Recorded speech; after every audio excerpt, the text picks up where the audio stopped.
Sir ನೀವು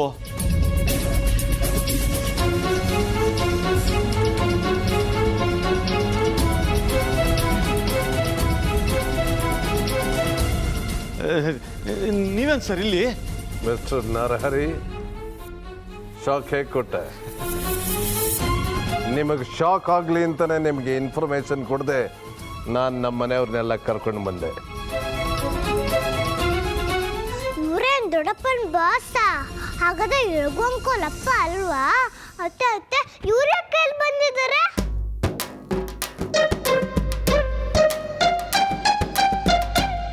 ಮಾತಾಡು ಅತ್ತೆ. ನಾನು ಮ್ಯಾಜಿಕ್ ಮಾಡಿ ಬಾಸ್ ಮಗ ನಿನ್ನ ಮದ್ವೆ ಆಗದೆ ಇರೋ ಥರ ಮಾಡಿದ್ನಲ್ಲ. ದೊಡ್ಡಪ್ಪ ನೀವಾದ್ರೆ ಹೇಳಿ, ಇವ್ರು ಮತ್ತೆ ಯಾಕೆ ಬಂದಿದ್ದಾರೆ? ನನಗೂ ಏನೂ ತೋಚ್ತಾ ಇಲ್ಲ. ಇವರೆಲ್ಲ ಇದ್ದಕ್ಕಿದ್ದಾಗ ಯಾಕೆ ಬಂದಿದ್ದಾರೋ ಗೊತ್ತಾಗ್ತಾ ಇಲ್ವಲ್ಲ. ಮಿಸ್ಟರ್ ನರಹರಿ, ಮನೆಯವ್ರನ್ನೆಲ್ಲ ಕರೆದು ನಮ್ಮ ಜೊತೆ ಮಾತಾಡಿಸ್ತಿರೋ ಅಥವಾ ಗೊಂಬೆಗಳ ಥರ ಹೀಗೆ ನಿಂತ್ಕೊಂಡ್ಬಿಡ್ತೀರೋ? ಸರ್ ಅದು ಆ್ಯಕ್ಚುಲಿ ಸಡನ್ನಾಗಿ ಬಂದ್ಬಿಟ್ರಲ್ಲ, ನನಗೆ ಏನು ಮಾಡಬೇಕು ಅಂತಲೇ ತೋಚ್ತಾ ಇಲ್ಲ. ನೀವು ನಮ್ಮ ಮನೆಗೆ ಬಂದಿದ್ದೀರಿ ಅಂತ ನನ್ನ ನಂಬಿಕೆನೇ ಬರ್ತಾ ಇಲ್ಲ. ಒಂದು ನಿಮಿಷ ರೀ. ಸುಹಾಸ್, ಅಮ್ಮ, ಸುಹಾಸ್. ಗಾಡಿ ನರಹರಿ ಅವರು ಒಳ್ಳೆ ಮನೆ ನೋಡ್ಕಿದಾರಲ್ವಾ? ನಿಮ್ಮಪ್ಪ ನಾನೇನು ಕಡಿಮೆ ಏನಿಲ್ಲ.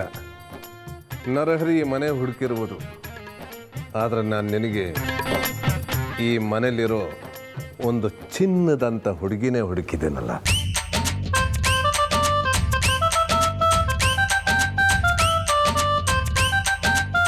ಸರ್ ಇಲ್ಲೇ ನಿಂತ್ಕೊಂಡ್ಬಿಟ್ರಲ್ಲ, ಬನ್ನಿ ಬನ್ನಿ. ಡ್ಯಾಡ್, ಹಾಂ,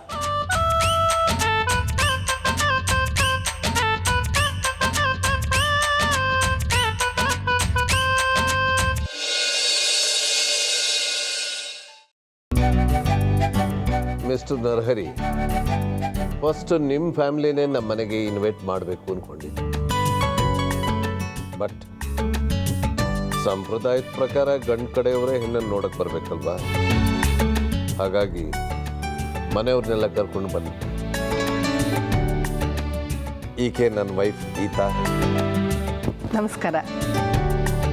ಅವಳು ನನ್ನ ಮಗಳು ಕೀರ್ತಿ. ಅವನು ನನ್ನ ಮಗ. ನಾವು ಈ ರೀತಿ ಏಕಾಕಿ ಬಂದಿರೋದ್ರಿಂದ ನಿಮ್ಗೇನು ತೊಂದರೆ ಇಲ್ಲ ತಾನೇ? ಅಯ್ಯೋ, ಎಲ್ಲಾದರೂ ಉಂಟೆ. ತಮ್ಮ ದೊಡ್ಡವ್ರು ನಮ್ಮ ಮನೆಗೆ ಬಂದಿರೋದೇ ಪುಣ್ಯ. ಏನು ಹಾಗೆ ನಿಂತ್ಕೊಂಡ್ಬಿಟ್ರಿ? ಮುಂದಿಂದ ಸರ್ ಇಲ್ಲ. ವಸಂತಿ, ವಸಂತಿ.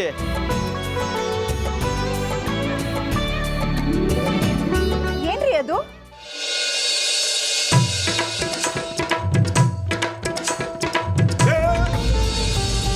ಸರ್ ಒಂದು ನಿಮಿಷ, ರೆಡಿ ಆಗ್ತಾ ಇದ್ದಾಳೆ, ಬಂದ್ಬಿಡ್ತಾಳೆ.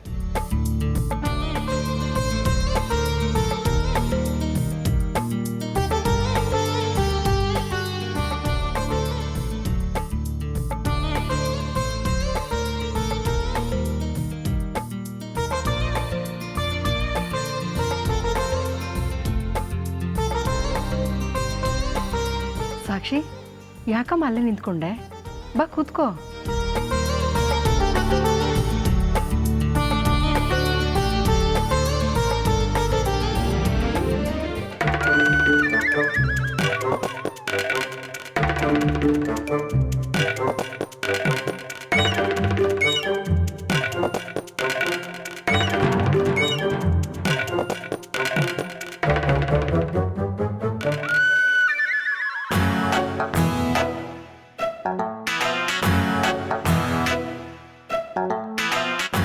ನೋಡಿ, ನೀವೇನಾರ ಮತ್ತೆ ಸಾಕ್ಷಾತ್ನ ಹಚ್ಚಿದ್ರೆ ನಾನು ಸುಮ್ಮನಿರಲ್ಲ. ಮನೆಲ್ಲ ಮನೆ ಬಿಟ್ಟು ಹೊಸ್ಬಿಡ್ತೀನಿ. ಯಾಕಮ್ಮ ಸಾಕ್ಷಿ ತಲೆ ತೆಗೆಸ್ಕೊಂಡು ಕೂತಿದೀಯಾ? ನನ್ನ ಮಗನ್ ನೋಡು, ನಿನ್ಗೆ ಒಪ್ಪಿಗೆ ತಾನೇ?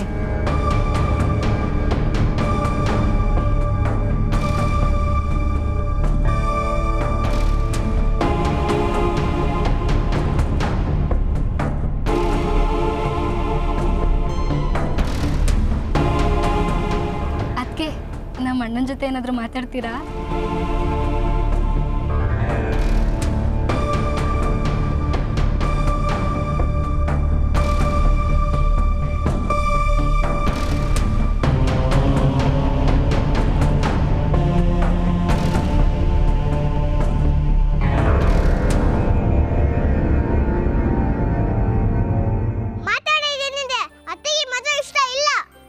ಮಾತಾಡೋದೇನಿದೆ, ಮೌನಂ ಸಮ್ಮತಿ ಲಕ್ಷಣಂ ಅನ್ನೋ ಹಾಗೆ ಆ ಹುಡುಗಿ ಸುಮ್ಮನೆ ಇದ್ದಾಳೆ ಅಂದರೆ ಹುಡುಗ ಇಷ್ಟ ಆಗಿದ್ದಾನೆ ಅಂತಲೇ ಅರ್ಥ.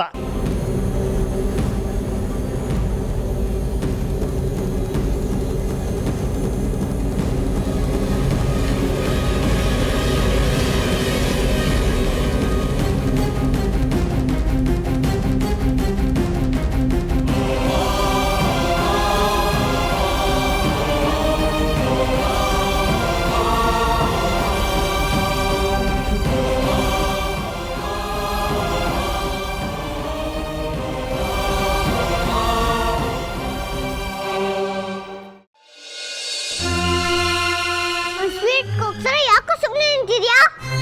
ಇಲ್ಲ ಅಂಜಲಿ, ಅಪ್ಪನೇ ಫೋರ್ಸ್ ಮಾಡಿದ್ದು. ನನ್ನ ಕೈಲಿ ಅತ್ತೆ ನೋಡ್ಕೊಳಕ್ ಆಗ್ತಿಲ್ಲ ಅಂಜಲಿ. ನಾನು ಚಿಕ್ಕೋಳಲ್ವಾ, ನಾನು ಒಬ್ಳೆ ಅತ್ತೆನ ಹೇಗೆ ನೋಡ್ಕೊಳ್ಳಿ? ನಂಗದೆಲ್ಲ ಗೊತ್ತಿಲ್ಲ. ಹೇಗಾದ್ರೂ ಮಾಡಿ ಅತ್ತೆ ನೀನೇ ನೋಡ್ಕೋಬೇಕು. ಒಂದ್ ನಿಮಿಷ ನನ್ನ ಜೊತೆ ಬರ್ತೀಯಾ? ನಿನ್ನ ಹತ್ರ ಸ್ವಲ್ಪ ಮಾತಾಡಬೇಕು. ಅಯ್ಯಯ್ಯೋ, ನಾನು ಅತ್ತೆನ ಬಿಟ್ಟು ಎಲ್ಲೂ ಬರಲ್ಲಪ್ಪ.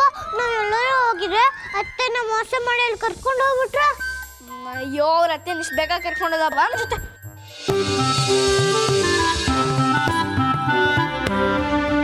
ಅಂಜಲಿ, ನೀನೇನೋ ಮ್ಯಾಜಿಕ್ ಮ್ಯಾಂಗೋ ಮಾಡಿ ದೊಡ್ಡಪ್ಪನ ಕೆಲಸ ಉಳಿಸ್ಬಿಟ್ಟೆ. ಆದರೆ ಇಲ್ಲಿ ಮತ್ತೆ ಆ ಬಾಸ್ ಮನೆಯವರು ಅತ್ತೆ ಮದುವೆ ವಿಷಯ ಮಾತಾಡೋಕ್ಕೆ ಒಕ್ಕರ್ಸ್ಕೊಂಡಿದ್ದಾರೆ. ಈಗೇನು ಮಾಡೋದು? ಏನು ಮಾಡೋದು, ಏನು ಮ್ಯಾಜಿಕ್ ಮಾಡೋದು ಅಂತಲೇ ಗೊತ್ತಾಗ್ತಿಲ್ಲ. ನೀನು ನಿನ್ನ ಮ್ಯಾಜಿಕ್ಕು ಗಣೇಶ ಮಾಡು ಅಂದರೆ ಅವ್ರ ಅಪ್ಪನ ಮಾಡಿ ಎಲ್ಲ ಎಡಪಟ್ಟು ಮಾಡಿಬಿಟ್ಟೆ. ಮ್ಯಾಜಿಕ್ ಮಾಡಿಸಿ ಈಗ ನನಗೆ ಬೈತ್ಯಾ? ಮ್ಯಾಜಿಕ್ ಮಾಡಲಿಲ್ಲ ಅಂದ್ರೆ ದೊಡ್ಡಪ್ಪನಿಗೆ ಗೋತ ಹೊಡಿತಿತ್ತು. ಆದರೆ ಈಗ ಅತ್ತನಿಗೆ ಗೋತ ಹೊಡೆಯೋ ಸ್ಥಿತಿಗೆ ಬಂದಿದ್ದಾರಲ್ಲ, ಅದಕ್ಕೆ ನಾನೇನು ಮಾಡಲಿ? ಮ್ಯಾಂಗೋ ಸ್ಮೆಲ್ ನೋಡಿದ ತಕ್ಷಣ ಬಾಸ್ ದೊಡ್ಡಪ್ಪನ ಮೇಲಿರೋ ಸಿಟ್ಟೆಲ್ಲ ಹೋಗಲಿ, ಕೆಲಸನ ಉಳ್ಕೊಳ್ಳಿ ಅಂತ ಮಾಡಿದೆ. ಇತ್ತಪ್ಪ. ಹ್ಞೂ, ಆ ಬಾಸ್ ಮನೆಯವರು ಮ್ಯಾಂಗೋನೇ ನೋಡಿಲ್ಲ ಅನ್ನೋ ಥರ ಸ್ಮೆಲ್ ಮಾಡಿಬಿಟ್ಟಿದ್ದಾರೆ.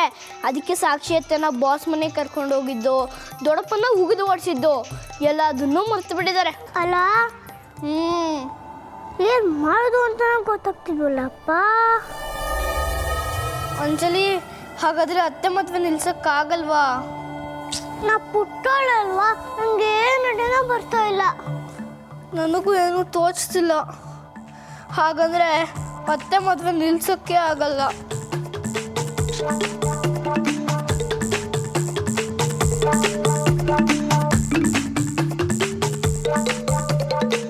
ಯಾಕಾಗಲ್ಲ? ನಾನು ಇಡ್ತೀನಿ. ಇನ್ನು ಈ ಮದುವೆ ನಿಲ್ಲಿಸಿ ಬಾಸು ದೊಡ್ಡಪ್ಪನ ಮೇಲೆ ಮತ್ತೆ ಕೋಪ ಮಾಡಿಕೊಂಡ್ರೆ ಈ ಸತಿ ದೊಡ್ಡಪ್ಪನ ಕೆಲಸ ಡಮಾರು. ಹೌದಲ್ಲ?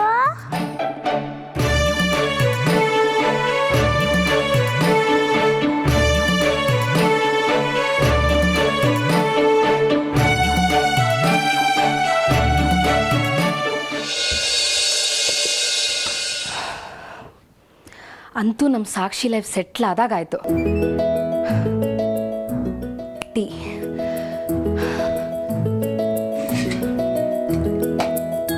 ಹಾಲಲ್ಲಿ ಇಟ್ಟಿರ್ಬೋದು.